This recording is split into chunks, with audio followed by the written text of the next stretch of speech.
Я сподіваюся, що там всі вже встигли All right, добігти. I hope that everyone has had the time to join and to jump in. So, welcome everyone. Hello, greetings. My name is Daria Belinska. I am the program manager for the Institute for Peace and Understanding. And we have invited you today to join us here together with Yesar Yednanya for a presentation slash discussion, to be fair, on how we can work with the issue of social cohesion during the second year of the full-scale aggression. We will be joined here today by Alona Horova, head of the management board for the Institute of Peace and Understanding, and Maxim Ihulishvili, head of the member of the management board for the Institute for Peace and Understanding. All right, for those of you who have not yet met us before and got acquainted with us before, we have been around for some 25 years in Ukraine, and we are working with the issue of conflicts, with the issue of social cohesion. Many years ago, we didn't know that this was labeled this way, but we believe that this is an incredibly important issue and an incredibly important area of work. We cover three main directions, including restorative justice, restorative practices in community, and restorative practices in schools. These are the generalized names for our main directions of work, which then also fall into a lot of other components that we tackle and that we will be presenting today.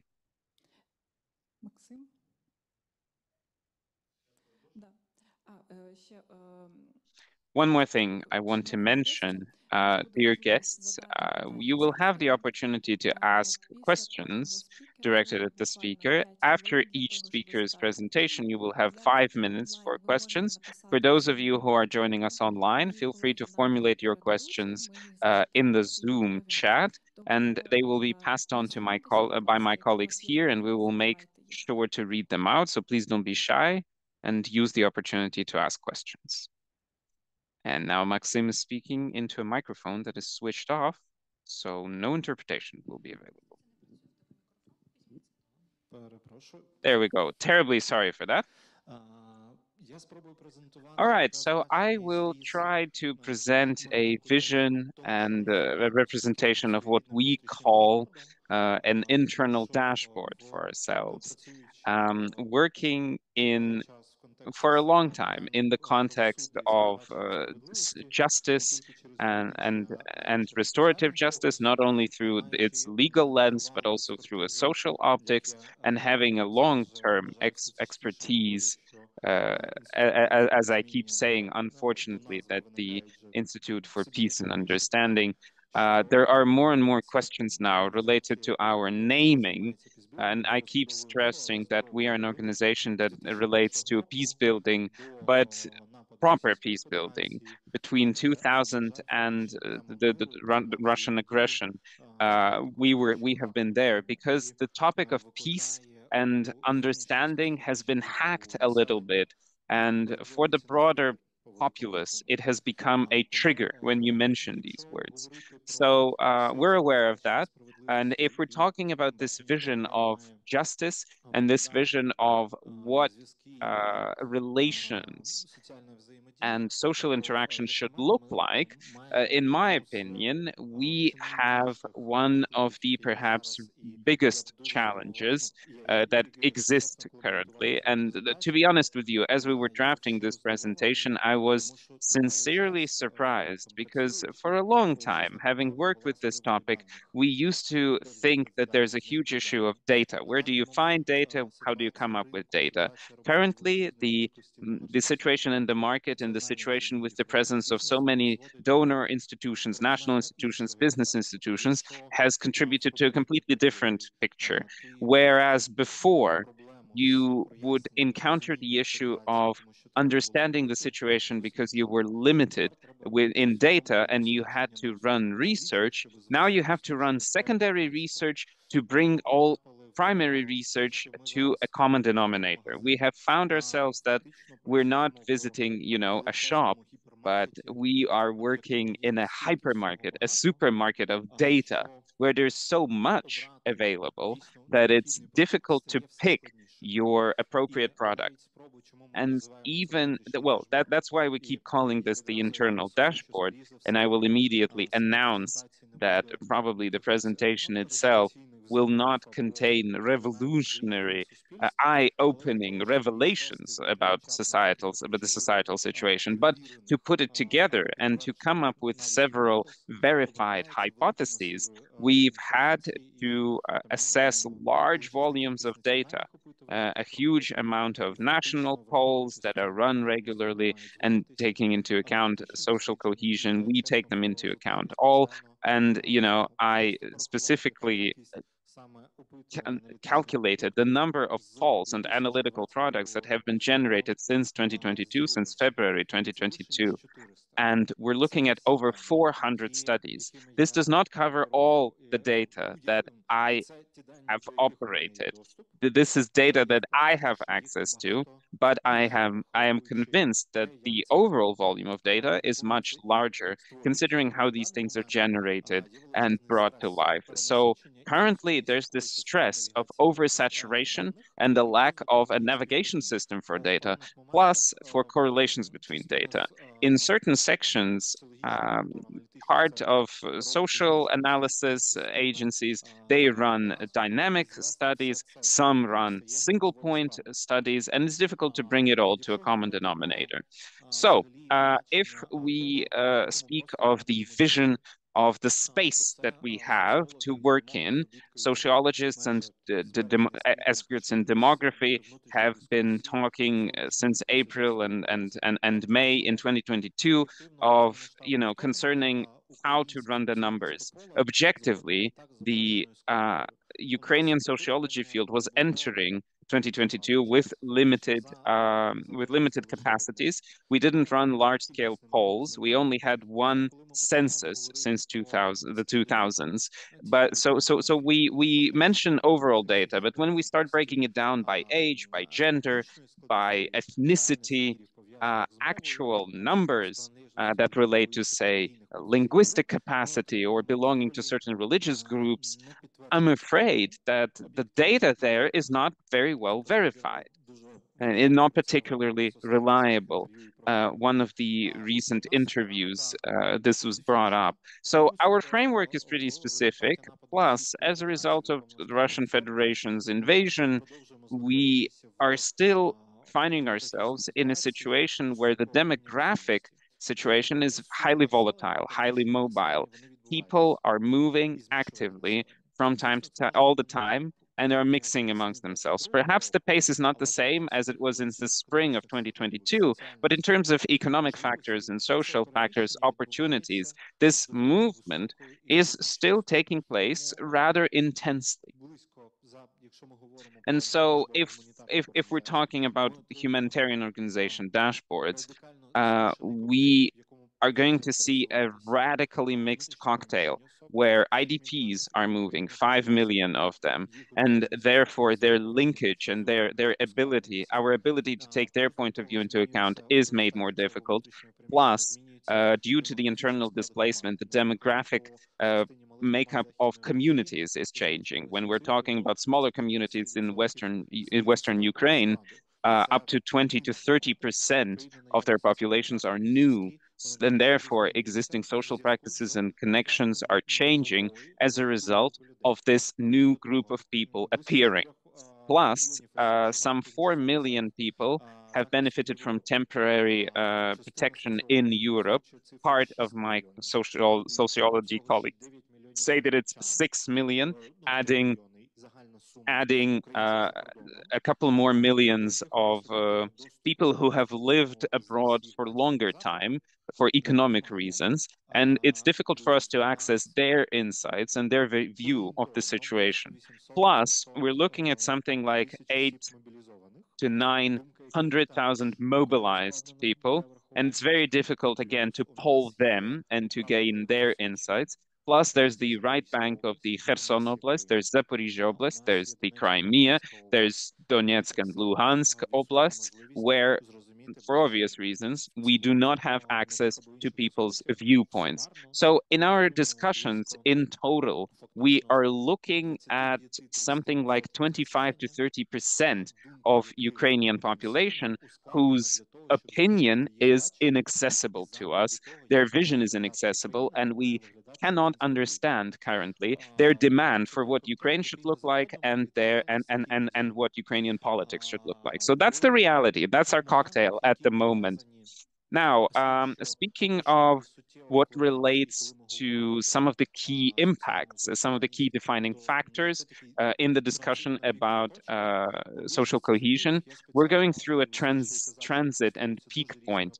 As I mentioned, a lot of different polls are used, but considering the various formulations and the various times of measurement, where they seem to support a single tendency, we can talk of a linearity and of consistency of opinions. And most open polls, most openly available data seems to show that 2023 was the year where a more negative vision of the future returned.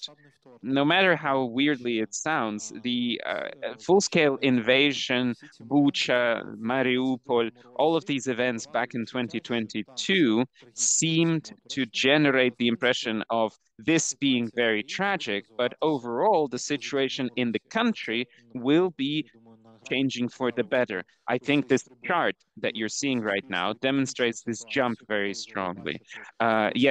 Society was viewing the economic situation. There was pretty much a 50-50 breakdown. These are the two columns on the right. Then the two columns on the left seem to demonstrate a very strong jump downwards, meaning that the positive outlook was stronger. In 2023, this positivity seems to have been lost to a certain extent. At the top, you see data from rating. Lower is data from the Democratic Initiatives Fund. But then ultimately, we seem to be seeing the same trend. So a big jump towards positivity and then a gradual decline.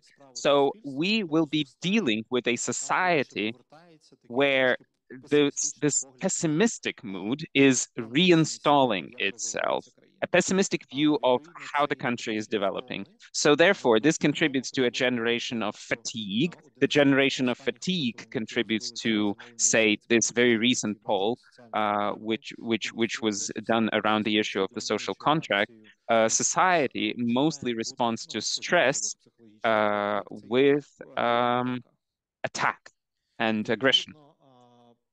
And therefore, fulfilling this potential, this acuteness potential, it will ultimately need to find a release. How it's going to be released on the front lines or in the context of supporting the front line, or if I lack an understanding of how my activities are impacting the front, perhaps there will be someone around me who is doing something wrong. Am I going to attack them? Or am I going to attack someone from my inner circle? And regardless of how weird this may sound, a certain, well, I'm not going to say, but there's this sort of demand for social cohesion, for a need in solidarization and unity. It seems to be demonstrated in the frontline territories. Some of the data seems to support that. One of the most recent polls, and one of the problems was colleagues asked about the level of content with services, with cultural services, and then they included a question of in terms of what people are looking for. And I found this data very useful because they were looking at what's happening at the frontline territories, and they captured the trend that in the front line, there is a big demand for solidarity, for cohesion, because from the viewpoint of the people living there, that would provide for their security and their livability. And the further you move from the front lines, this feeling of demand comes down. And that's what we're looking at the moment. Okay, another trend that, in my opinion, is very strong in terms of the echo that it creates.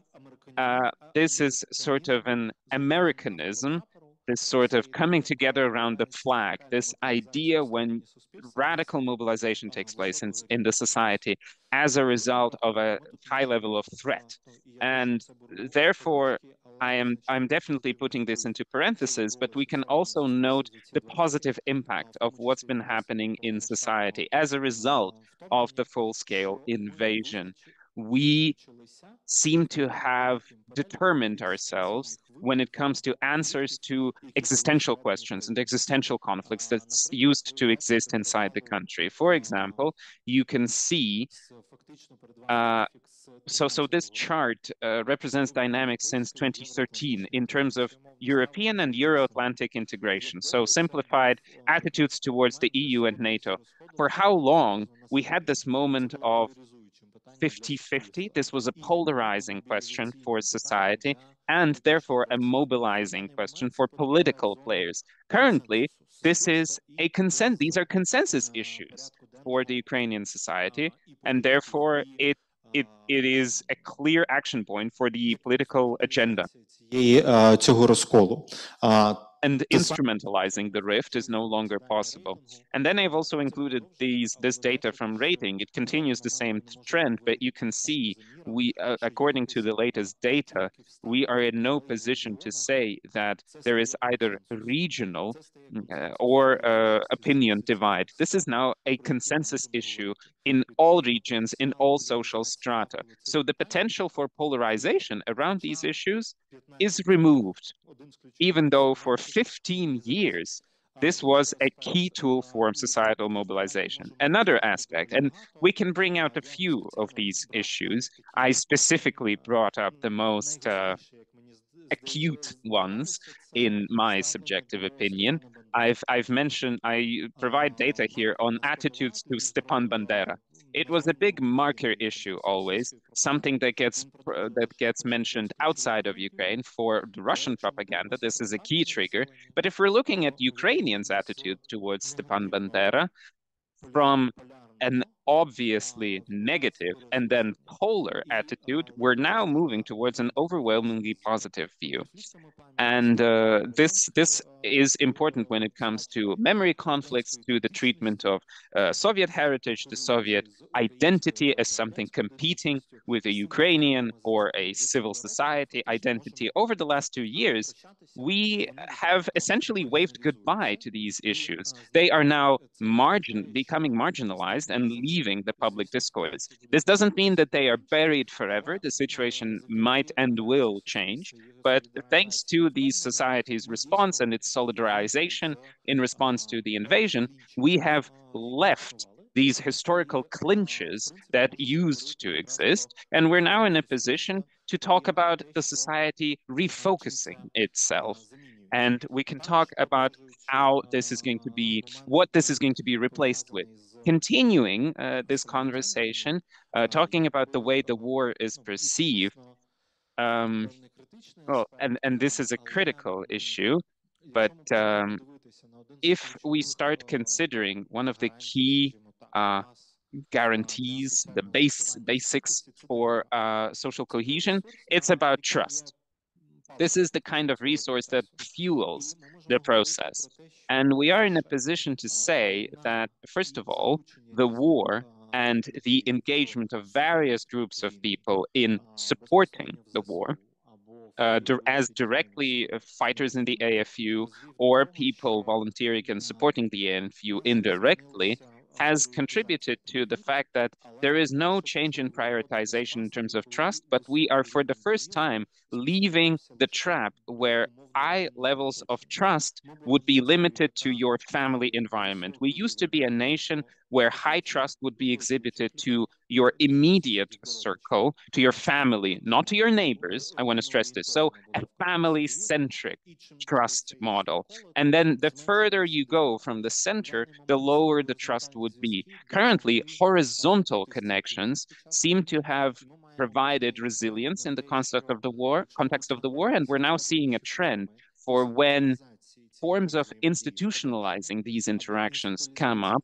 or institutionalizing certain forms of engagement, we can overcome this huge rift in trust orientation and bring the trust out, not onto individuals, but also on higher levels of social organization. And I'm keeping my fingers crossed here. Perhaps we can start dreaming of trust in institutions, because traditionally they were not trusted very much. And second, the war has brought about a democratization of Ukrainian society, as weird as that sounds. 1 million people in the armed forces that are brought together by their belonging to a certain area of activity, right? And with a high degree of certainty, their social experience of interacting with an other they would not have come into this experience. They would still hang out in their neighborhoods. They would still be in their little bubbles. Now, so these bubbles based on property, education, ethnicity, professional area of activity, the army, the mass mobilized army, has become a tool of democratization and for the promotion of horizontal networks, because it makes you leave your bubble. And for a long time, for 2 years now, in rather traumatic conditions, a new identity is forged, and you are forced to be together with others. These are social connections that, with demobilization, will be cross-line and cross-cutting issues that will shape Ukraine and will continue to shape Ukrainian society. And the same thing can be mentioned when it comes um, to volunteering. This trust issue where you receive large volumes of shipments, high expense shipments, you keep working in an area that you feel very strongly connected to, together with people that you would not have otherwise met. This definitely contributes to the social effect of expanding experiences, expanding connections among different groups and strata inside the society. All right, at the same time, mm, and I'm well, this is super non-scientific, and this is a huge use of slang, but I'm calling this intra-Ukrainian schizophrenia, in terms of where people seem to declare positions that are super contradictory. We trust, and in terms of all the polls that that are run by sociological agencies that are focused on societal and economic issues, marketing agencies, we seem to be viewing a growing trust in government institutions to unseen before levels. At the same time, as we look at the breakdown, those who provide the work of the highly trusted institutions, so these institutions are in the top of the trust, but then the institutions providing for them are the most untrusted ones. And when we're talking about sociological dimensions, this is where we get a lot of challenges and a lot of questions related to the fact that achieving a societal vision is very difficult, because the society seems to hold mutually excluding viewpoints. And I'll touch upon what we need to do with that.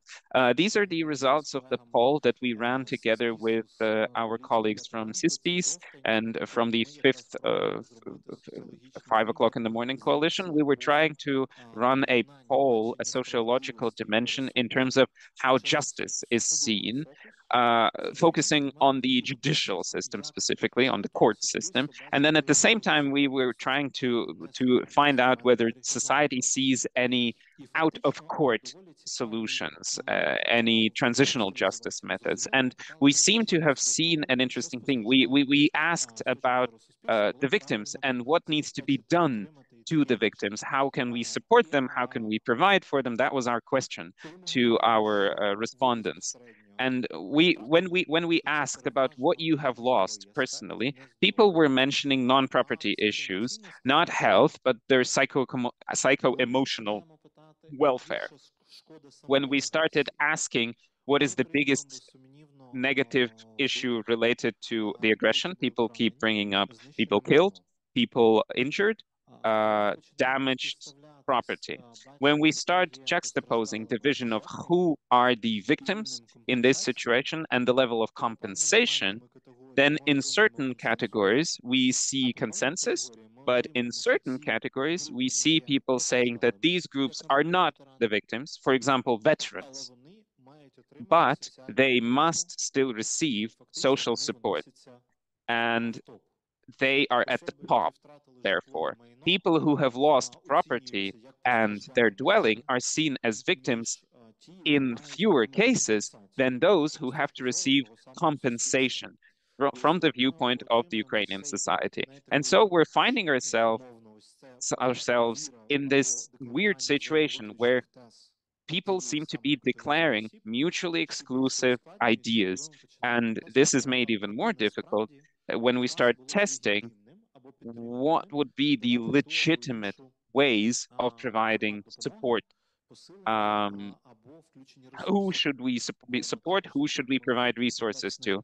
Because we're entering not only the context of the negative viewpoint of the society, but we're also looking at a growing level of threat that the resources that provide for the sustained existing of this government might be exhausted. And therefore, there will not only be a declared worsening of welfare, but also real mass examples of significant drops in welfare.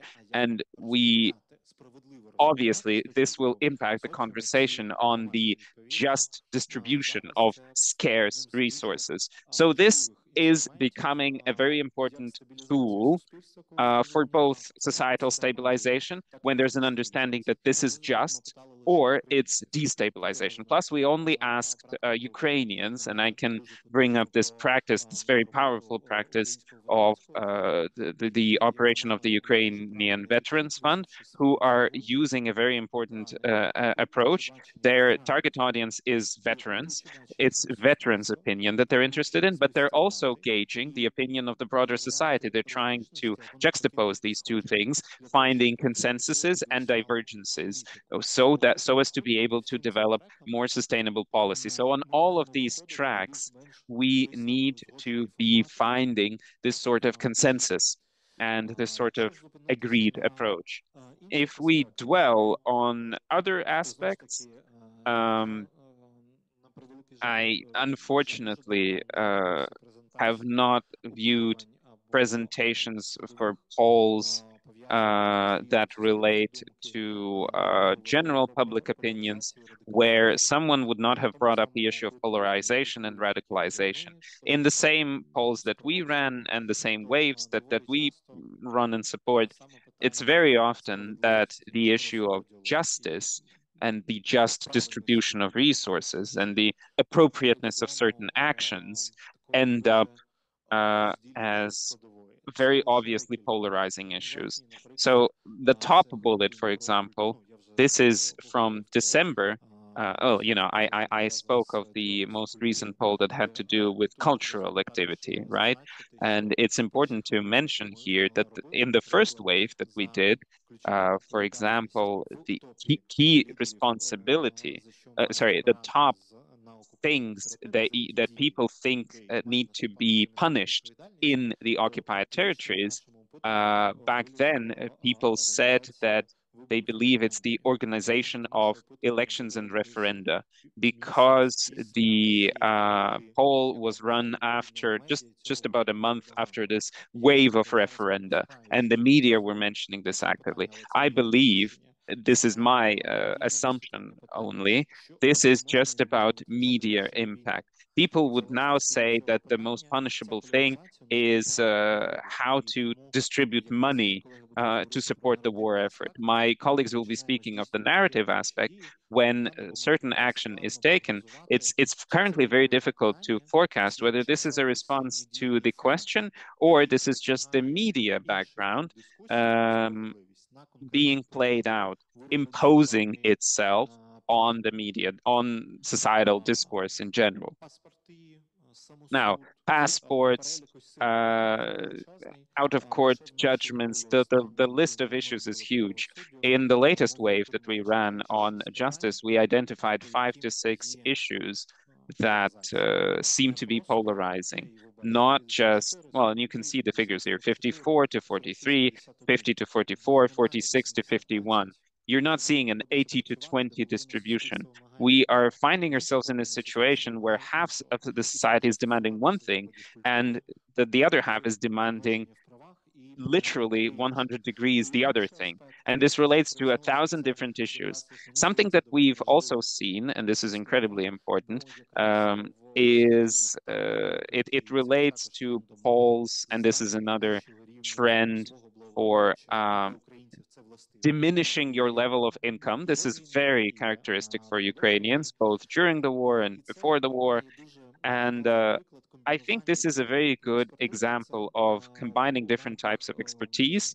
So as part of so we came across this as part of an information campaign that we ran together with Denso and Karat, and they are a marketing agency.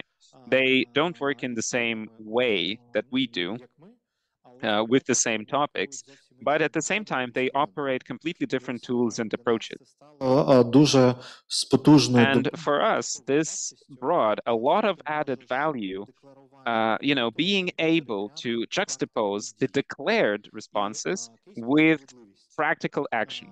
And the cases on justice, our colleagues from Karat brought this up as an example because we have multiple examples like this. So we are saying that for a long time, Ukrainians have been declaring a drop in their economic welfare as a result of the invasion. The drop in welfare leads to dropping interactions, growing isolation, all of this classic mix of negative consequences. So the population keeps bringing this up in polls systematically, but at the same time,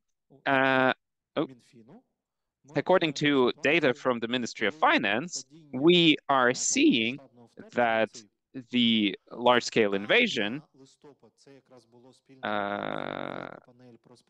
we had a big panel discussion on justice and the vision of justice as part of the civil society forum. This was their example. When we keep declaring the economic downfall, but then looking at the activity of operations with foreign currency, you see we've almost achieved the same level as demonstrated before the full-scale invasion. So spring 22, yes, there's a huge downfall, but then the chart goes up and up and up.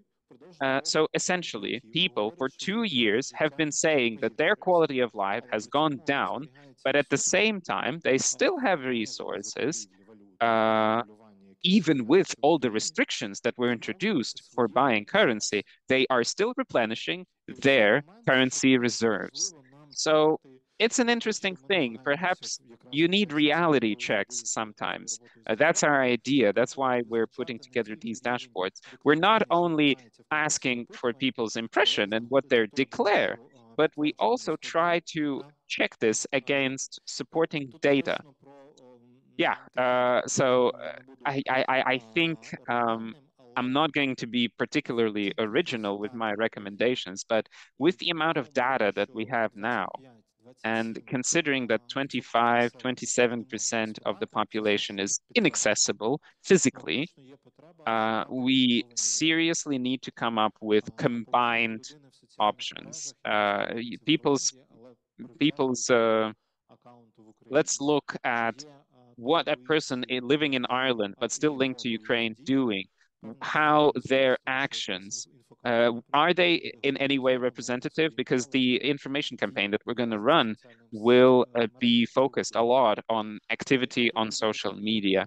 And therefore, my question is, how do we match these tools? How do we combine them in order to gain an understanding whether our picture is full and complete? I am, of course, a great hamster when it comes to data, meaning eating it. But the issue is not now about collecting data, but rather establishing a system for navigating all the different data so that the different fragments are brought together into a single picture. Because what you're seeing, different polls will light up different fragments. And to understand the entire trend, you need to read a lot more and you need to go down to the level of non-obvious things. My third recommendation is about the establishment of platforms.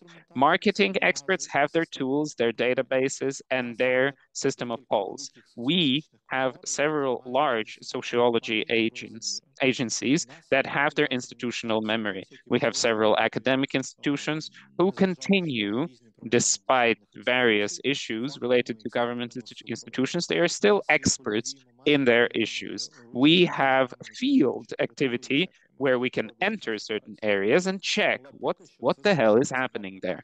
But this is still a bubble that is not unified and that is not brought together. And finally, something that I want to bring up, and I'll be rounding up. I want to bring up the issue of data exchange and information exchange. For example, in September and October, there were 4 polls on the issue of collaboration in Ukraine. One of these polls will become public because we've struck the relevant agreements. The 3 others will not become public. Part of their data supports the trends, but on certain issues there are divergences. So how do we approach this? The practice of meetings and presentations, such as the one that I got to visit, we saw a presentation in Ukraine of a very important study on Ukrainians in Poland attitude to policy, to return issues, etc. And during the meetings with international NGOs working with Ukrainian refugees there, I had this ability to look at our data, but they told me that our data does not seem to corroborate their measurements, and there's a divergence of 20%. That's a huge divergence. We're finding ourselves where when you're being asked by a Ukrainian firm, that's one declarative answer. When you're asked by a foreign firm, you're going to provide different answers. And this coincided with our work for a specific Ukrainian entity where we provide guarantees whether we can grab this data and show it to Ukrainian government that their data might not be matching reality. And then the humanitarian organization told us no, they would not share the data. So there is part of the data massive that might be very useful, but depending on procedural issues, there is a lack of a permanent platform where this data would be exchanged, where the discrepancies would be analyzed, and where a more sustainable policy would be shaped. Those are some of my basic recommendations in terms of what's available. If there are any questions, I'll be happy to address them quickly. Thank you, Maxim. Yes, a quick reminder that you can formulate your questions in the Zoom chat. We will be able to read them here and respond to them. I see there's one question that we received from the Zoom, and I'm also going to offer a chance to the colleagues sitting here offline to pose their questions. So the question is this experience of serving together in the army, will it be undermined by PTSD?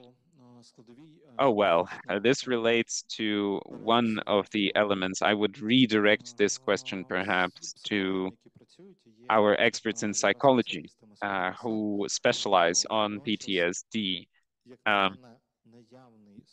in my opinion, the existing social interactions and this access to new categories of people, this is also about expanding your vision, your view of the other.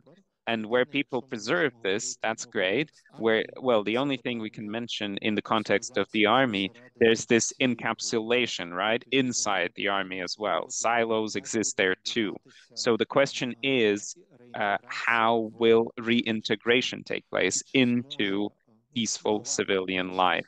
um, will the new identity not overshadow openness to returning and restoring previously existing connections? This is a challenge, obviously, but in my opinion, again, generating this experience is great, but then the question is to the social infrastructure that we will be developing. Will it foster the reestablishment of connections that the person used to have before the war and before being mobilized?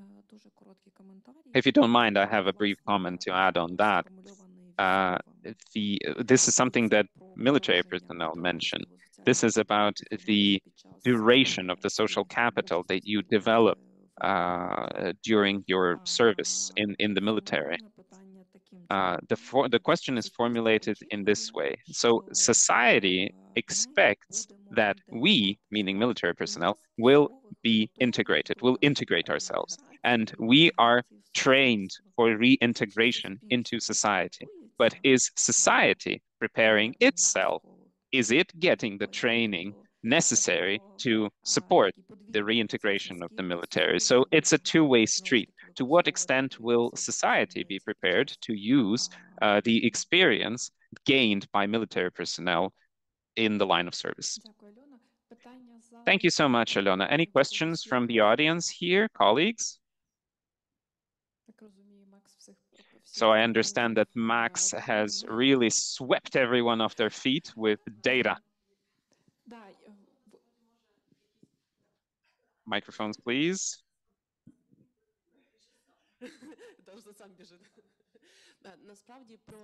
Yeah, so my question is about the recommendations and perhaps the next steps, when it comes to accessibility of the data. Because for those who are not in the analytical circle, but perhaps in the practical circle at grassroots level, I say, wow, there are lots of studies, good for you, but in my field, we're not aware of these studies taking place. So I'm asking, what could we do to ensure data accessibility? That would be great. No, keep the microphone, Anya. You'll be 0.5 facilitator. No, look, most of the things that I've brought up are open data, but this is not kind of data that is available from a single window, a single entry point. Plus, this data is distributed across various categories. You can have results of a national poll in full. You can have a press release with certain fragments. It can be presented as an article written on the basis of data. But as an analytical product, it contains links to the methodology, to the time, and then you can therefore convert it into manipulable data. So if you seriously approach this, yes, the data is available, but it is not brought to a single denominator. It is not systematized. That is why it's inaccessible to you, because I can use one source, but then elsewhere in the market, there could be other data contradicting the data I'm working with. That's why I brought up our study, because we did these studies on victims specifically at multiple levels. Uh, it turns out that people have various opinions, and there's a much more complex picture. And there are new issues that you cannot test by doing polls. You need focus groups, you need deep studies, you need just a juxtaposition, you need a comprehensive study which will allow you to break through the level of declarations and see what the picture is in reality.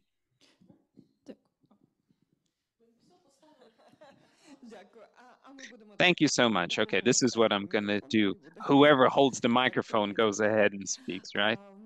Okay, so my question for you, Maxim, is perhaps a little more personal.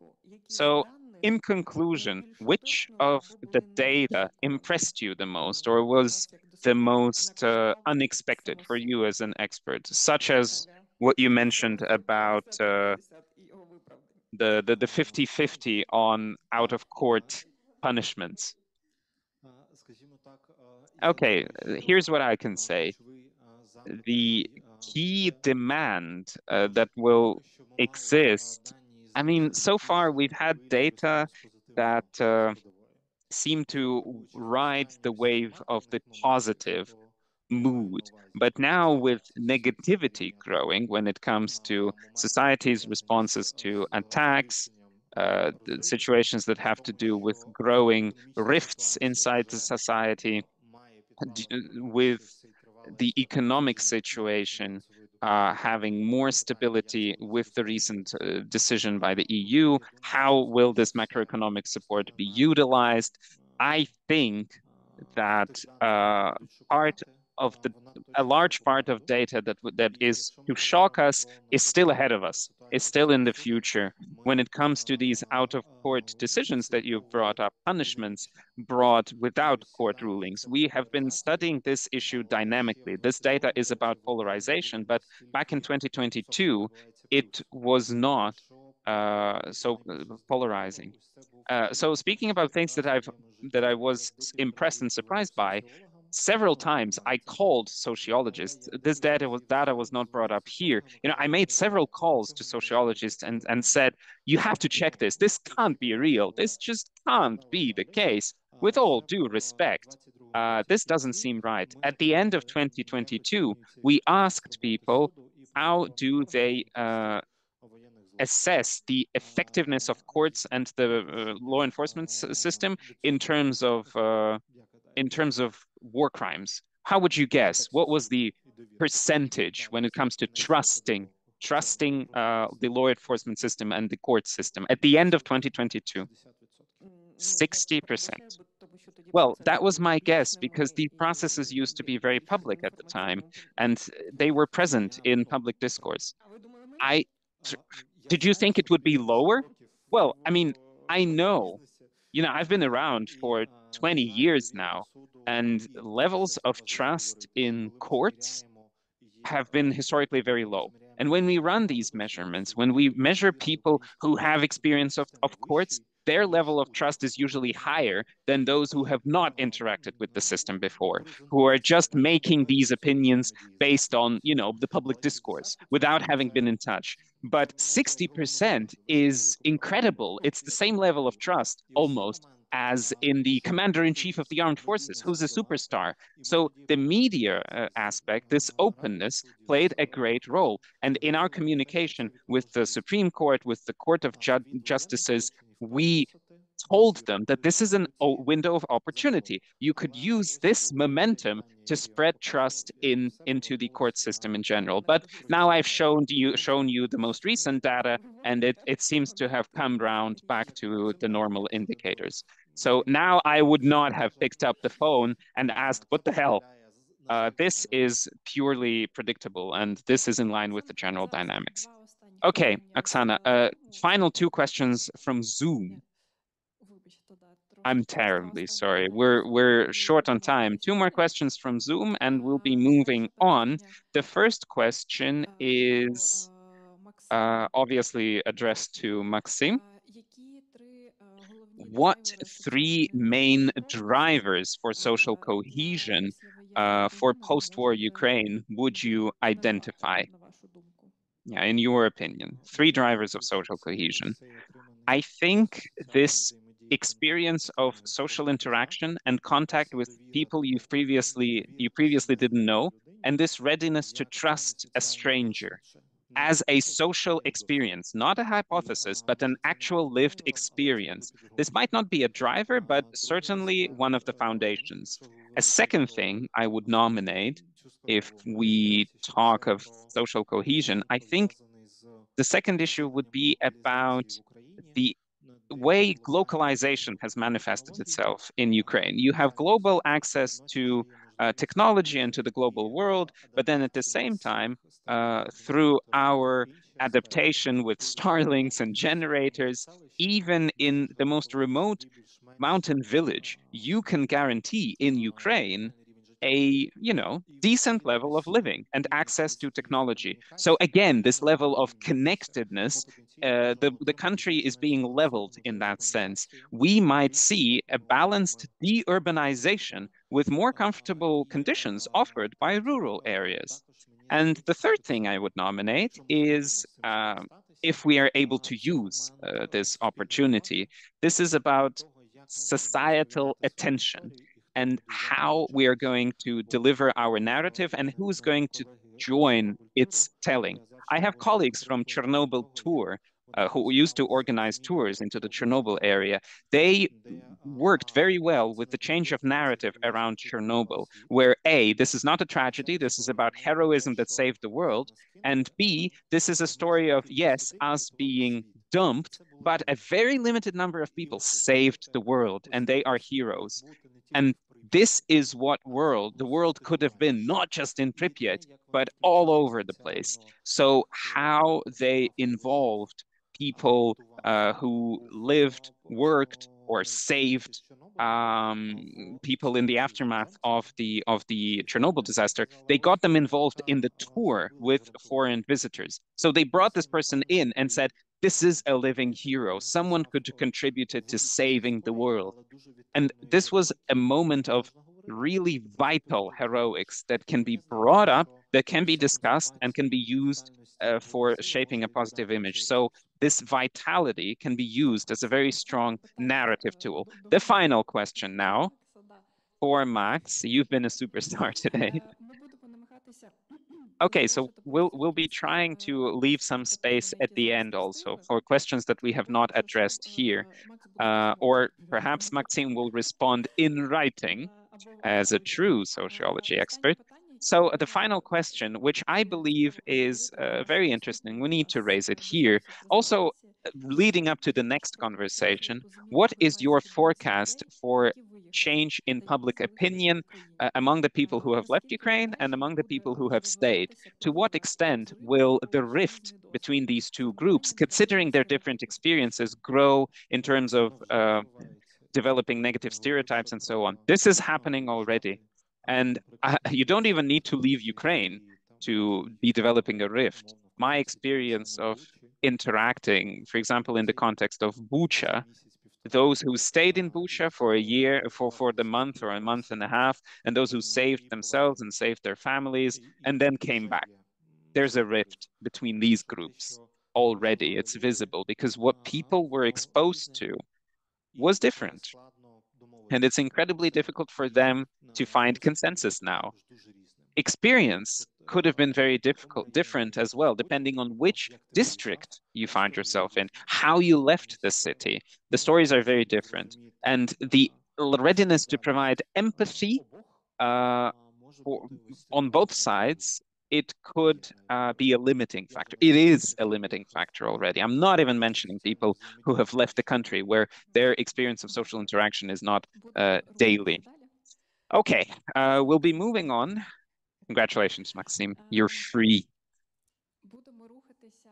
Okay, so we'll be moving on to knowing of all of these issues. We're aware of it to a certain extent before, but we did not have a clear idea of how to work at scale with the issue of social cohesion, because tools offered by the Institute for Peace and Understanding, they are, how do I put it, artificial or singular. It's difficult to apply them to large volumes of people. You cannot have hundreds and thousands of people going through dialogue, contributing to a change in their opinions, and use this to impact, say, the lives of communities. These processes are very much time intensive and extended in time. They require a lot of labor to take place. And ultimately, you only get a limited group of people who have gone through the transformation. So being aware of this,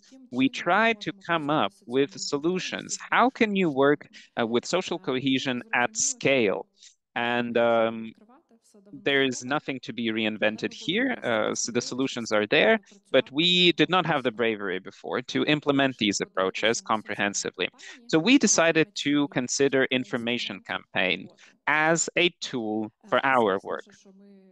Of course, we integrated the restorative approach to our work with information campaign. We considered how an information campaign can be tuned in such a way that it corresponds to our values and takes us closer to our objective, which is shaping public opinion and changing it. We decided for ourselves and identified for ourselves that the existing rifts in society, the rifting narratives, need to be addressed uh, from a positive point of view, meaning uniting narratives, and to shift people's attention from rifting issues to uniting issues. And we made a decision that we want to support uniting narratives in communication, in the communication that we undertake. So this was in the summer of 2022, and we were just arriving. Well, we had an understanding, and society was beginning to understand that the quick end of the full-scale invasion is not on the horizon. Yes, we did go on the offensive. We were liberating areas, but it was dawning on people slowly that the mobilization that we had at the beginning is dropping down. Everyone is becoming exhausted, and the tiredness will only grow. And so we thought what we can do to support this spirit of unity that was very strong at the beginning of the full-scale invasion, so that people could still hang on, still have the resources to carry on with their work. And so we ran a study through through media and social media, and ran an analysis of what people were talking about at the time, what they found on the to be relevant and on the agenda, which issues and which values they seemed to mention as those corresponding to their interests, as something that is characteristic of them. And we selected 5 values or narratives, as we refer to them, that we would like to support and strengthen and see whether they would find a resonance in society and whether we would be able to get people involved in a discussion around them. All of these narratives all fell into a meta narrative of support to Ukraine. We really love this metaphor of weaving and interweaving, and so the individual narratives falling into a larger meta narrative. We love the metaphor, so we'll keep using it. Overall, the information campaign well, in terms of its volumes, was very successful. And what's most important is we saw that support for positive information and positive narratives, unifying narratives, seemed to resonate with Ukrainians very well. And so, against the backdrop of all the news that kept coming in, tragic news, difficult news, people did very actively engage with this sort of content and did respond to it very positively. Twice as well, actually, than commercial content, even though commercial content, as we know, is sort of the benchmark for reaction-prone content, for content generating interactions. It often calls out to your most base emotions and instincts. So we were very positively impressed that the ideas that were difficult perhaps to explain, such as, well, if we bring up European values, that's an explicable narrative, then but then I'm coming back to the narratives here, explaining what a pluralistic identity is. That's a bit of a challenge. I think you will agree. But anyway, overall, we saw that people were reacting to this content very positively, and it does make sense for us to invest our effort and our time into developing this sort of content, and therefore reshaping public opinion or supporting an opinion amongst the public that we feel needs to be supported for the sake of Ukrainians' resilience. Okay, I'm going to briefly talk about some of the key conclusions and some of the lessons learned um, from working with information campaigns. So what's important right now? These conclusions were made for us in the first place. They're internal, and we want to remind you of them as well. I would once again use the picture of Captain Obvious here, but it's been used by Maxim before. So the recommendations are pretty much on the surface. So I had to use one of the pictures from our campaign. So first takeaway, social cohesion and unifying narratives need to be supported by facts. We cannot repeat and reiterate the same stories or the same messages that we saw somewhere on the internet that are reposted 1,000 times unless we have verified them and found the source. Because as soon as someone finds that it's a fake, the trust in you and the information that you offer falls. This is an obvious thing, but as we were developing this campaign, as we were looking for stories that could be used for our purposes, for illustrating our narratives, we saw an overwhelming amount of legends that people keep telling to each other, that people keep spreading, believing that a sister of a brother of a grandmother of a daughter told them, and therefore it's trustworthy. And we had to devote a lot of time to check these stories and to check the facts that these stories are based on, not to the extent of how real the person telling the story is, but to what extent the things they're talking about are real. So this is something we're stressing. If you are planning to work with unifying narratives, you really have to stick to the facts and to real stories. Now, moving on to real stories, we've seen that people respond obviously better to real stories. When we're talking about actual people, and we were purposeful when we chose regular people, quote unquote, for our stories, not heroes, not someone on a pedestal, a shining example, but rather, well, and you have to understand, I'm simplifying here, but regular folk, people that are easier to relate to and easier to associate yourself with. And it was important that we used their real names, actual links to their social media so that people could check that these are actual folks and the reality that they're broadcasting is in line with how they live their lives. And you could go and do your background check. And I'm using this example here of a story of a colleague from the Institute for Peace and Understanding, Alexandra Ostapa. For this generated a lot of response from people, a lot of interactions, because this was a very open, honest, sincere story.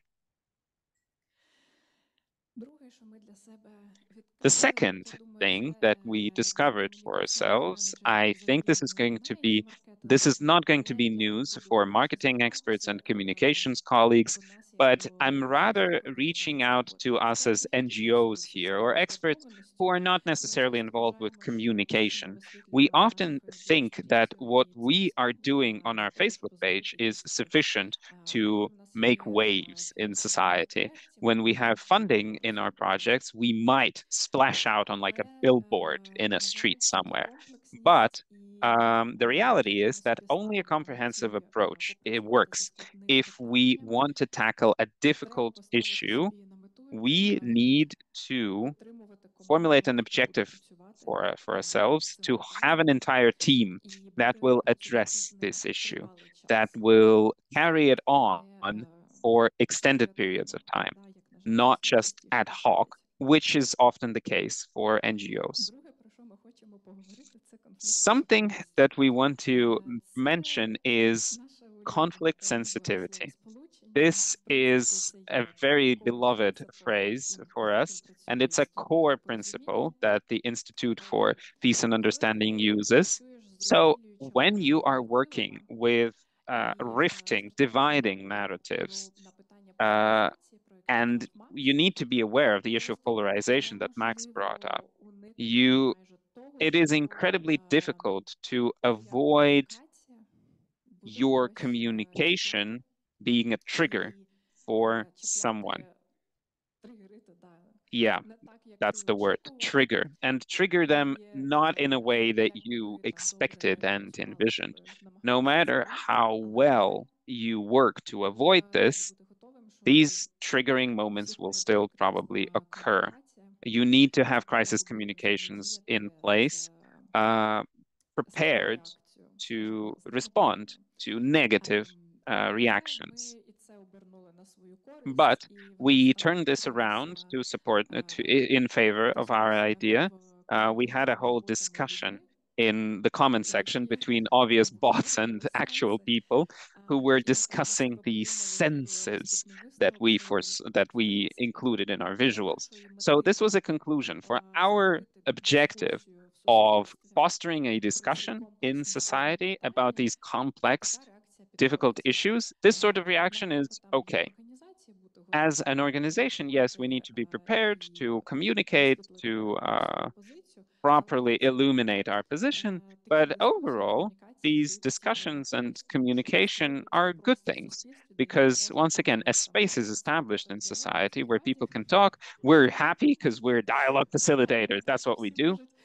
Yay, people can have a dialogue. Fabulous. And we'll be there to facilitate or to moderate. We love it. Yeah, so this is an important nuance when you're working with social cohesion, when there is a polarizing issue on very important, very sensitive issues. Well, Maxim mentioned passport issuance or collaboration in the occupied territories. You know, we still have a lot of work ahead of us. Okay, we have also arrived at a number of other conclusions for ourselves. We have presented some of them before, but I want to take the time to speak of the following. We are seeing that social campaigns are a great tool for working with cohesion, and they can be sort of maintenance tools and support tools when you are trying to tackle the issue of division, sensitive topics. It cannot exist independently in isolation, separated somehow from the other tools that you're using in your work, but it, in our opinion at least, produces positive outcomes. And therefore, we decided that we want to carry on with this work and even make it stronger. And we want to go further with the topic of a uniting narrative for Ukrainians. What is it that can bring us all together? What could be this sort of shaft that will bring us together, the core that will make us resilient through all the challenges and then strong in the recovery? And because the topic of interweaving always resonates with us, and we want to make sure that this work on social cohesion through campaigns, we want it to become a staple of our work. We have come up with our next project, which is going to be covered by my colleague, Alena Horova. But before we do that, I want to ask whether we have any questions from the viewership and the audience when it comes to social campaigns. Checking, asking, no questions for me. Okay. Let me offer another minute for people to make up their minds. Any questions on social campaigns, the information campaign that we ran? Yes, no? No, it's very brief. I was very happy as I was scrolling on TikTok that I saw your content. I thought that was outstanding. So well done. I am very pleased because my Facebook is for work essentially, and my Instagram is for beauty. You know, it's a space of beauty, and the component of the social campaign with the thanks that was planned and which gained a lot of traction with thanks to Jerry Hale, we wanted it to be a thing of gratitude for civilians, but now this track often supports donation campaigns for the military. So this is where you came up with a piece of content, and now it has a life of its own in a bit of a different context. All right, finally, my colleagues have allowed me to speak. Yes, yes, I'm aware of the time limits, but I'm gonna try and make it quick. First, I am sitting here all dressed up for a good reason. This is fully intentional. I took on my necklace. I took on everything else. I hope you're enjoying them. It's free advertising for the agency that makes them. I've received a couple of compliments. So let me explain why I'm bringing this up. Did you know that our ancestors, our great grandmothers, could sometimes buy an entire mansion for a single necklace? For a single necklace, you could buy cattle and, multiple heads. So, how did we lose it all? Where is this heritage? From my great grandmother, grandmother, I received these Soviet style earrings, leaves and rhombs and circles. The oldest thing that I had in my hands, there's a bit of an echo. So the oldest thing that I ever got to hold in my hands, which is an inheritance from my great grandmother, and I even allowed myself to try it on at a village club. There's a museum, and they have a vyshyvanka. They have an embroidered shirt and a skirt, and they were almost falling apart. They're something like 100 years old. That's the oldest thing from my ancestors that I ever saw and I ever held. I held my nerve for a long time. I wasn't leaving at the beginning of the full-scale invasion, but something like 3 weeks in, when I looked at my child's reaction and Kiev was almost encircled, we made the decision to leave. We went to Italy for a while. And the first question, one of the first questions when the child kind of came back to their senses was, Mummy, why are there so many old, beautiful buildings here? Is it something about us? Are we incompetent in construction? And I start bringing up these pictures. I start telling her this was a castle, there was a church, and she asked me, but where is it now? And so we arrived at the conclusion that, well, due to the fact that we had continuous wars, a lot of this heritage was destroyed and lost. And then we come up with the next question. Why does our memory, why does our history not preserve these things? Generally speaking, as my child says, she is not in love with Ukrainian songs and Ukrainian music because it's so sad. Overall, the narrative is that we're sad, we're deprived of privileges and depressed, etc. So we're always lacking. There's no beauty, there's no architecture, there are no composers, there are no ballet dancers. I could go on. You get it. We're a failed state. And this is a terrible reality. This is a terrible thing because this trauma inflicted upon our ancestors continuously 300 years ago, 200 years ago, wherever you want to stop the clock, it impacted us in such a way that there was a moment in time when me as a child, I remember very clearly, I was ashamed of speaking Ukrainian. We would cross this border. I keep retelling the story. So we get on the bus in our village, and then we enter the city, Chernihiv, and suddenly everyone's speaking Russian inside the bus.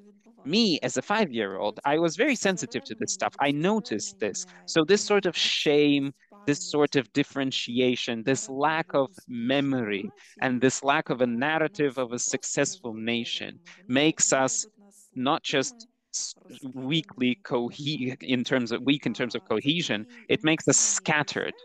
These are emotional things that I wanted to bring up as I start my presentation. And now I want to get to the meat of the suggestion. I think this is a beautiful illustration, first of all. I want to mention the illustration here and the beautiful, wonderful tool for working with this narrative of success and cohesion for Ukrainians. This is what we are presenting to you today, and this is what we are calling on you to support and promote. Silenka is what the web platform is called, what the website is called. It is about the fact that us living through our experience and sharing our experience of the war, we find power, we find fortitude and strength, we identify our own sources of strength, and we support the others. This is not a website for complaints. I want to stress that. This is about fact collection, which is incredibly important. This is about successful Ukrainians, strong Ukrainians, resilient. I want to stress the resilience and the strength of Ukrainians who continue living in these difficult times and who are able to find the resources in themselves to overcome challenges and who are in a position to share these resources, to come together, to push forward all of the narratives that my colleagues here mentioned here. So the idea for this platform is about restoring the completeness of the human being, the community, and connections between them.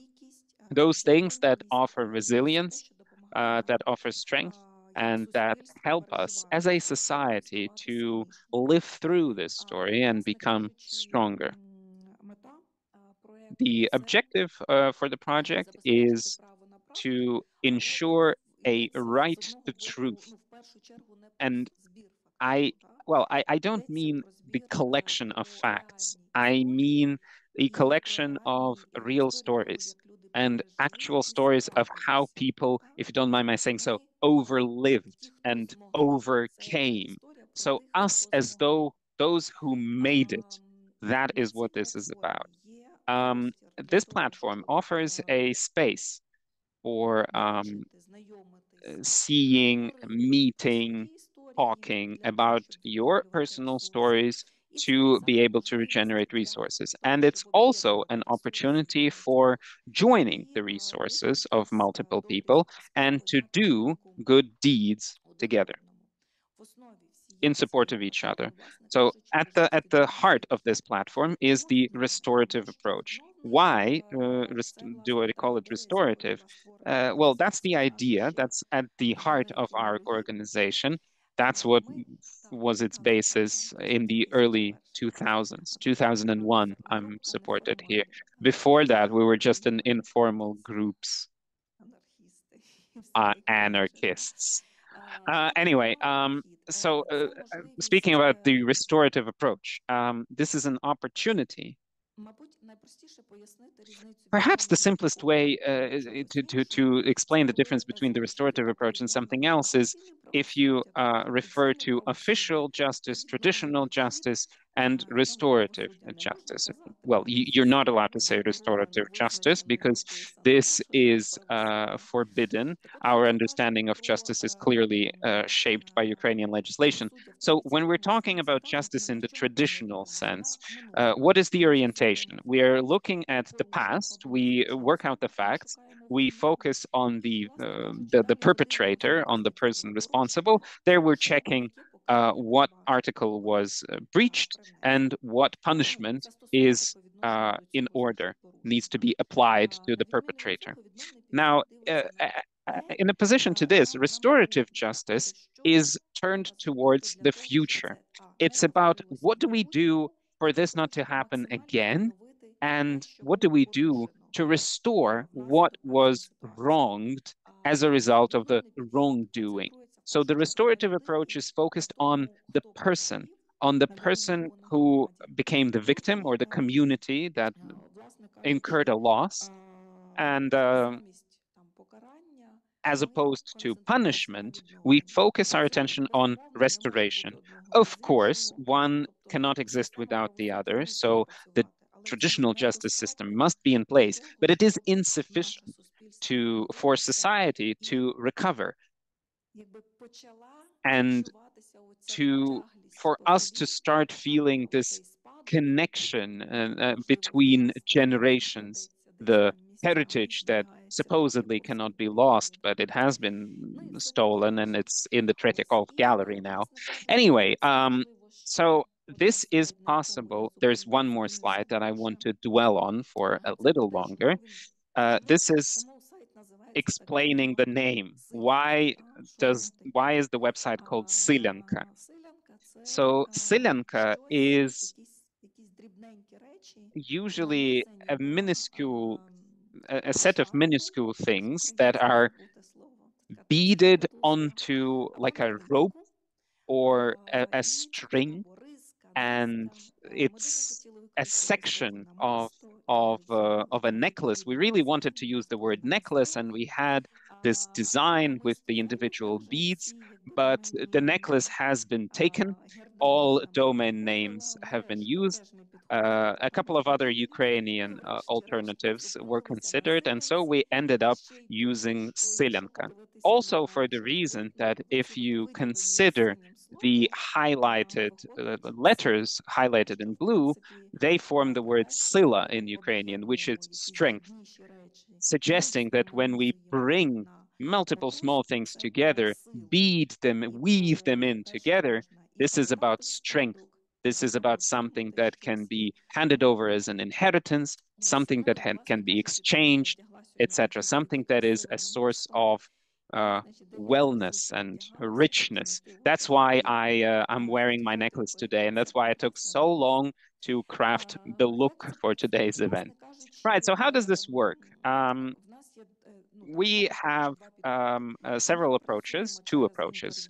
We work through interviews, so we have generated questions for the standardized interview.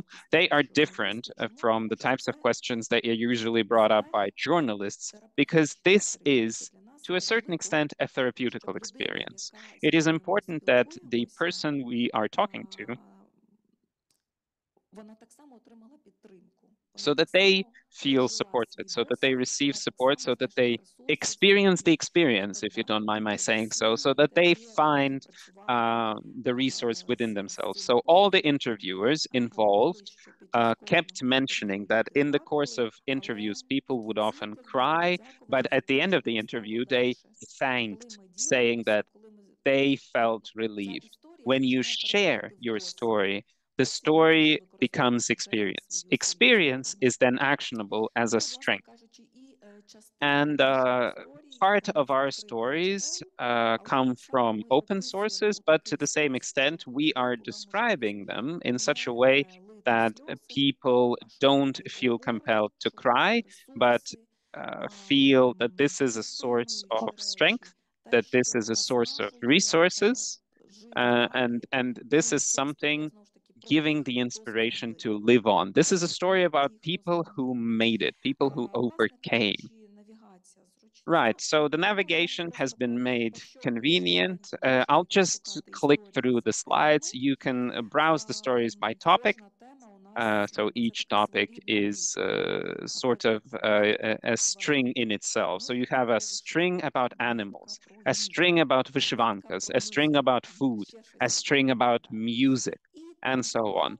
And multiple stories are made available, and each story it comes from a single person. and one of its fragments can show up in one string and then another fragment somewhere else. Because in the same story, the person can be talking about how they were leaving with their animals, and then how the only thing they grabbed from their home was their vyshyvanka. You can also browse by regions. There's a map, and this is also very interesting. You can browse by time of when people were leaving. So when the story took place, when the people were leaving. We have photos, we have videos. So everything that people felt comfortable sharing with us, we are resharing. That's one section of the website. And then the second section of the website, the second section of our platform, is about matching and coming together, forging alliances, so to speak. So say people tell a story saying that they have an animal shelter for animals that they evacuate from somewhere. So if it happens so that you want to support it, you can donate some money, you can donate food. They have needs, and you can meet those needs. This is not a museum, right? This is about live interaction between those offering something for recovery and those who are ready to support it. So this is a slide about the opportunities matching. Okay, so 3 simple steps. We have 2 questionnaires that every single user can fill. This is either about you offering help or seeking help. And so you can share your own story. You can offer an initiative without telling a story. You can recover by reading other people's stories, because they are constructed in such a way, they're structured in such a way that you will not be left untouched. And then our personnel bring these resources together. So you can choose that you want to charge up. This is about sharing your story. You want to charge someone up. So this is about the being able to share your story. Tell what you've lived through. That's very also important. You can be a resource by sharing your own story. It doesn't take more. You don't need to donate necessarily. Your story is already a source for someone else. If you're looking for help, so you can share the resource that you're trying to implement, or you're offering help. You can lend a hand to someone else. So this is not necessarily about financial support, I want to stress. This is more about what you're ready to do. Say you're an accountant, you can do pro bono accounting. If you're an artist, you can help with the recovery, etc., etc. So this is the team working on this initiative. We are incredibly grateful to the people who have put this all together, made it so good looking. I mean, the website is breathtaking, if you don't mind my saying so. Here are the 2 QR codes for Selinka.org.ua and for our organizational website. It isn't as interesting, but also very useful, but Selinka is wonderful.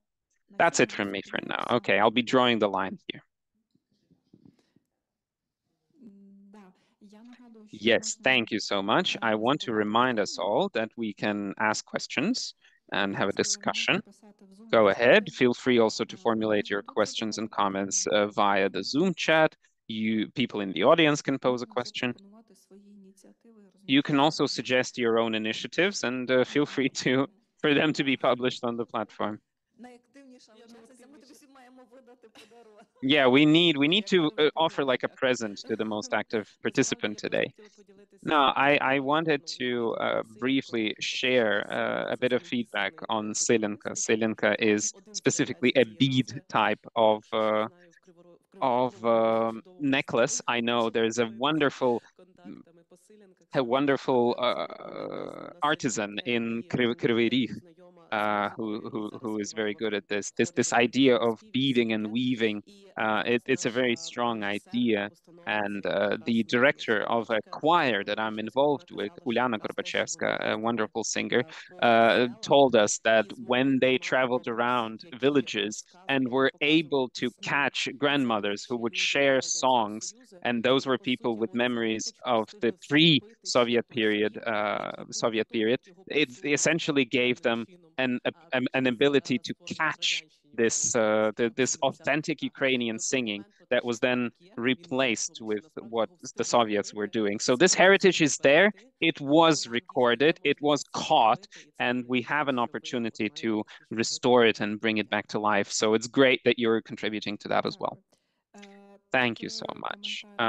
There's a comment on Facebook, which has to do with pain also bringing people together, not necessarily success stories. So to what extent, what percentage of people associate themselves with these stories? Look, this is something that Irina mentioned at the very beginning. As we were developing the idea for the platform, this was in spring 2022. Inside the team, part of the team was documenting war crimes, saw the number of crimes and tragedies. And then at the same time, there's strength because Ukrzaliznytsia 30 or 40 minutes after a hit on the train station would organize evacuation trains. This was not about the absence of a tragedy, but this was rather about this pain and this tragedy being converted into helping each other. This is about life. This is about vitality, in my opinion. I have this very clear understanding, and we try to foresee this in the platform, that we're overlooking the tragedy, but we're making sure that we're not focused on the tragedy solely. Because I understand very clearly how in my life, for example, transitional justice appeared before I realized what it was. This was immediately after the Maidan and the start of the Crimean occupation in Bosnia and Herzegovina. I looked at the country and I thought to myself, with all due respect to people who are doing their best to leave a tremendous tragedy behind, the Bosnian future, which has a lot of pain and suffering in it, is not something that I wish for Ukraine. So we could preserve both the pain and the strength that helps us overcome this pain. That is the focus that, along with the documentation of war crimes and the documentation of the right for truth and of these violations under these war crimes, violations of international law, human rights law, this also becomes a documentation of societal capacity. This is not just about complaining. This is about the fact that we are still here and that we've preserved ourselves. I allowed myself a couple of slang words today. I think this is a very powerful and strong signal of leave us alone, because we are strong and self-sufficient. So that's why the Silenka is the necklace that provides strength. It's not about all of these beads being ideally beautiful or nice to touch, but they're great when they're put together. I will allow myself to offer an additional comment. Why don't we have these necklaces? Because they would be exchanged for food. In 32, 33, they would be broken down, they would be exchanged. And then, yes, collectivization did its thing. So each bead is about vitality, about us surviving. And so we want to stress that it's the thing that gave us the strength and the capacity to endure the tragedy. Unfortunately, it was not operationalized as an experience. It remained as trauma. So this experience that we have now, we don't want it to become a trauma for future generations. Let it be an experience, a lived experience, and a source of strength so that they are able to find resources and strength in what we're doing now. All of these interviews, I mean, I'm not going to bring up percentages because we didn't run that sort of a study in terms of how many people associate themselves with these stories, but we had conversations with regular people who were prepared to talk to us. And this is, about 48 hours in lines, or lengthy queues at the border, or living in li- staying overnight in a forest. So when you read these stories, you find something that resonates with you. And that's where you find this little piece that tells you, hey, you are connected to this as well. This is part of your heritage. And that's pretty cool. That's breathtaking, I think. Дякую. Thank you. Хотіла би ще додати те, що I щодо wanted to add безпосередньої on презентації something that has not been mentioned in the я зараз presentation of the звертаюсь platform, but до всіх I'm наших now колег з calling громадських out to all of our організацій з colleagues освіти, representing з NGOs and питань initiatives соціального working with the забруднення, issue of саме social з cohesion, питаннями or навколо the позиції issues that релігійних центрів. Ukrainians are Ми still пропонуємо divided використовувати around. We нашу suggest that you платформу use історії our platform and також our як stories also ресурс, as на якому можна resources, підняти as a дискусії, resource ці where you теми. can raise Якщо у these вас issues є and these topics. герої If you життєві, have як ви це heroes, сформулюєте, well, I mean, тобто ви characters, розумієте people that обов'язково you're з working своєї with історії, то ми who are ready to залюбки share their story, представимо we would love платформу як to ресурс, де offer вони the можуть platform as проговорити a про це, resource where де this ми can be done, можемо where the discussion підняти can be ці held, and where складні these питання. difficult issues can be Вся raised. співпраця з нами є All cooperation безкоштовною, with us is, of розміщення course, free of відповідей зі charge, історіями. so Ми we won't charge сподіваємось you на те, anything. щоб We are ця interested платформа in допомагала this відновлювати platform наші ресурси helping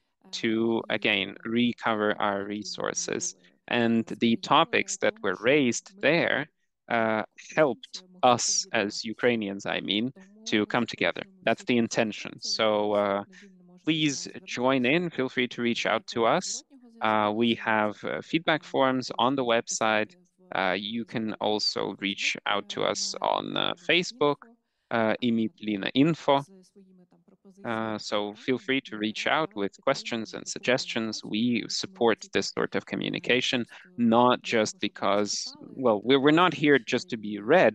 We're створювати also контент here і to цю generate інформацію потрібно, content щоб and ми generate information that is дізналися і подумали, needed над якою for us to think and зараз to зачитаю ruminate питання. over. I'm going to read a question. Це розбурхає людей. Maxim got people Питання, на going, вашу думку, really. якою In your має opinion, бути what роль should be the держави role у of the протидії government розпалювачам in наративів, counteracting враховуючи dividing те, що narratives, запит на справедливість та considering єдинство that the мовить demand саме for на душу justice держави? on the side of the people is directed towards the government? Мене відразу тут намагаються обережно цензурувати. Okay, so I feel I've had a suggestion on a bit of self-censoring here. Look, I think this is not about the focus. I'm not sure who's asking the question, and it doesn't really matter. This is not about me trying to dilute the question, but this logic of who the society is targeting, that being government, well, that's a bit of faulty thinking. If society falls, the government falls. If government falls, there's no guarantee that society falls. So we need to be looking at where we could mutually reinforce each other. Where are red lines? They need to be identified too. But when we're talking about demand, largely speaking, broadly speaking, I looked at our focus on victims, but if you consider the same study on culture that I referred to, it was very recent and it included a lot of components on identity, on cohesion. So when I was reading about cultural institutions, it turned out that people are asked, is there a demand for cultural events? Yes, one, two, three, four, five. What is your vision of what cultural institutions should be doing? One, two, three, four, five. Okay, cool. There's a lot of overlap there. How do you assess the accessibility of institutions? No, I don't use them because they're far, they're stupid, they don't meet my demand. Okay, cool. Are you ready to support the diminishing of funding for these institutions? And it turns out that the answer is no. So my question is, if there is a certain list of social services that are paid by us as taxpayers, if you're unhappy with them, why does society continue to try to preserve this cascade of issues? There's a similar discussion around education. We keep saying that higher education is insufficiently effective, but if you start talking about changing the format of adaptation, cutting down on staff, no, no, no, no, no. 5 years of, we're happy with 5 years of hidden unemployment. Well, don't take this as a call, but this inability to take responsibility for certain solutions and to develop solutions is also something that makes us, puts us in the same boat with the government. Because there's a very obvious transition here from one to the other. There's this rift and this division. The solidarity of 2022 needs institutional support for this for these connections and matches to stay. We need to come up with organizations that will allow for bubbles to be broken. When experts enter government institutions, when government institutions talk to experts, and there's an ability to exchange information, approaches, tools, we need to preserve that. Thank you so much. As the final thing, I want to ask Alona to comment on this. So there's a comment. Yes, I see it from Yana. There's this comment, Yana Salahova. Living through pain and looking towards experience are different stages of experience integration. And without the first one, the second one is impossible. That's 100% correct. I have to agree with that. We do not approach therapy in our interviews. It's a rehabilitatory conversation, but nothing more. We could talk about this for days, methodologically, we love talking about methodology. So the platform, the story here is when you're working with a living person, you are working in a more therapeutic way. You use tools that you have available to you. When a journalist is describing this afterwards, obviously other tools will be used for that, for this information to be understandable for the audience. Yes, so thank you very much for this comment. It's very important. Yana, feel free to reach out. We can have a more focused conversation around methodology. Thank you. Thank you so much. We will be wrapping up. Thank you so much for everyone joining us here today, to everyone also listening to us online and formulating questions online. This broadcast will be made available afterwards. We will have it published on our resources.